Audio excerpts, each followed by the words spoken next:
Does the Crystal Skull get better with age? Sadly, I think not. Maybe even worse. Now, like a lot of fans of this movie, I don't hate it, but I don't love it. It's a good movie. It's a good, entertaining movie.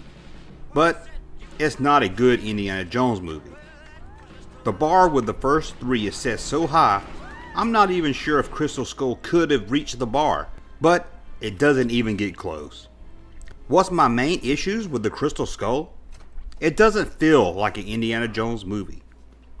You can say what you will about The Force Awakens. Some call it a remake or maybe a retooling of A New Hope. But most people, even those that didn't like the film, say it feels like Star Wars. So why doesn't Crystal Skull feel like an Indiana Jones movie? Harrison Ford is back, Lucas is back, and Steven Spielberg is back. All the elements are there. So what went wrong? First off, it changes up the formula. The first three movies set up the Indiana Jones formula. It set up what an Indiana Jones movie should be.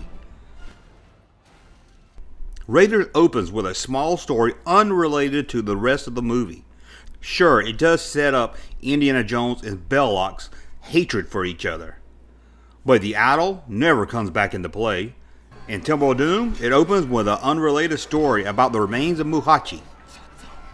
Can't believe I said that right. Now, it does help to move the plot along.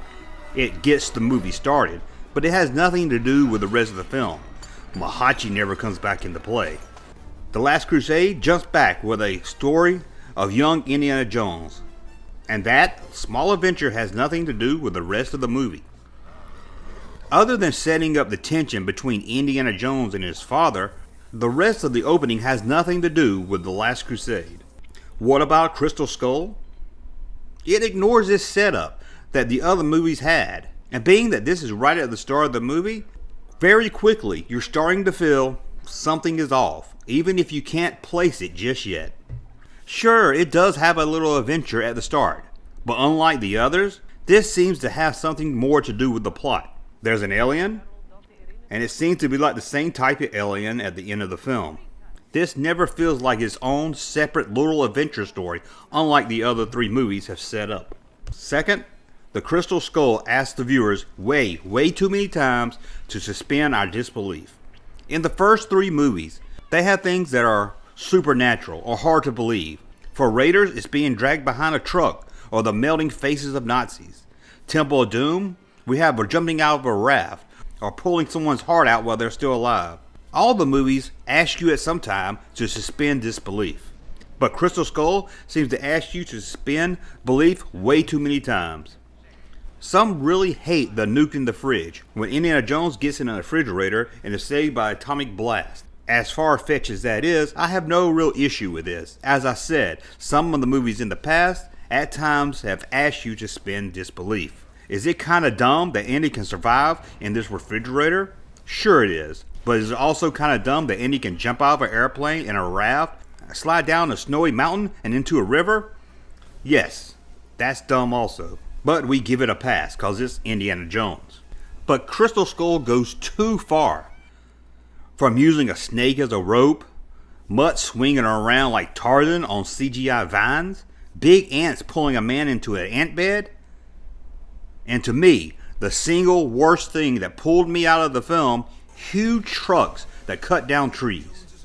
In the other movies, things were set up in the real world.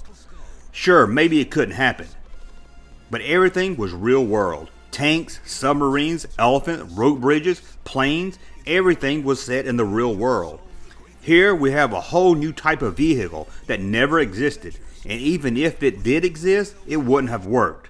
It's easy to ask me to believe a man can fall from a raft or outrun darts in a cave. Cause hey, caves are real, rafts are real, but you can't, at least for an Indiana Jones movie, just make up vehicles. To me, when I saw them cutting down the CGI forest, that went too far. It took me out of the movie, and they had went too far, asking me too many times to suspend my disbelief. Seeing Mutt swing around on vines, sword fighting on the back of a Jeep, really didn't help much either. Besides, it just looks horrible. You can ask viewers to suspend their disbelief a few times, but too much and you're going too far with it. You can easily ruin a good movie. Number 3. Spielberg's heart just wasn't in it, and it showed. Spielberg has said that he felt Last Crusade was the perfect ending to Indiana Jones. They ride off into the sunset. There was a reason that I invented the shot of Harrison riding a horse into the sunset, because I thought that brought the curtain down on the trilogy, and then we were all going to move on and mature into other aspects of filmmaking, and I never thought I would ever see Indiana Jones again. But Harrison Ford really wanted to do Indiana Jones again, but Spielberg kept saying no. And then even when George Lucas started to want to do another Indiana Jones film, Spielberg again kept saying no. And I was the holdout. I was the one that said, I'm done with this series. It was great. Let's walk away. And George Lucas really kept pushing the theme of doing aliens. But Spielberg always felt he has done the alien things one too many times and wanted to move on from doing aliens.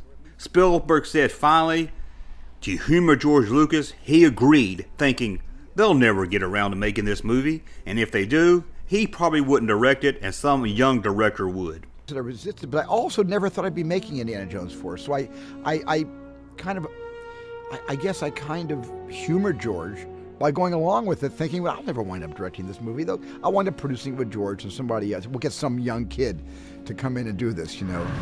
It's clear that Steven Spielberg was never really on board to bring back Indiana Jones. And it seems like he was doing it mostly because Ford and Lucas wanted to do it. I do think Spielberg did his best at making the film, but it just doesn't have the same feel of love and passion that the other 3 films have. 4. A weak story. Now I do understand that this movie is aimed more as an homage to the 1950s B science fiction series of its time, as the other 3 were aimed more for the adventure series of the 1940s. I feel this was a good turn for the movie, and it made a lot of sense. But the problem is, there's no real meaningful story. In the past films, the thing Indiana Jones goes for might drive the movie, but the movie has a lot more to say than just Indiana Jones trying to find a treasure. Raiders was in a sense a lost love story between Indiana Jones and Marion. Temple of Doom was more about Indiana Jones freeing the kidnapped children and saving the village than it was him trying to find magic stones. And The Last Crusade is without a doubt more about the relationship between Indiana Jones and his father than searching for the Holy Grail. Now you can say the true meaningful story for Crystal Skull is Indiana Jones dealing with his relationship with his son. However, Indy doesn't even learn Mutt is his son until halfway into the movie. But once Indy finds this out, there's very little interaction between Mutt and Indy. It's all action from then on out. If it was written so Indy knew Mutt was his son from the start, and had Indiana Jones ending up being kind of like his father from The Last Crusade, where he focused more on his work than his family, this could have added depth to the story that was missing. It would have given a spin on The Last Crusade, with Indy becoming, at least to his son's eyes, how Indy saw his father. Sadly, something in real life that happens a lot, and it could have been something good for Indy to see and learn by the end of the film. Now, I don't want to bash this movie the whole time. It's not a bad film, and honestly, I really do enjoy the first half of the film. I love seeing old Indiana Jones, and they didn't shy away from the fact that he was a lot older. They addressed it and had fun with it. One of the best scenes to me is Indy and Charles talking about life, getting older. And as I get older, one of Indy's quotes from this scene really sticks with me. Seem to have reached the age where life stops giving us things and starts taking them away. Indy and Mutt's interaction is great. They seem to really work well together, and there's a lot of things you might not notice the first time around that really plays well at bringing these two characters together. Take it easy. What was your relationship to Oxley? Dad died in the war. Ox kind of helped my mom raise me. Saying somebody's gonna kill him? The film for me starts to fall apart after the reveal of Marion. Sadly, I love Marion in Raiders. Marion, this time, has very little to do. It seems she's put into this film because they wanted to have Marion in the film.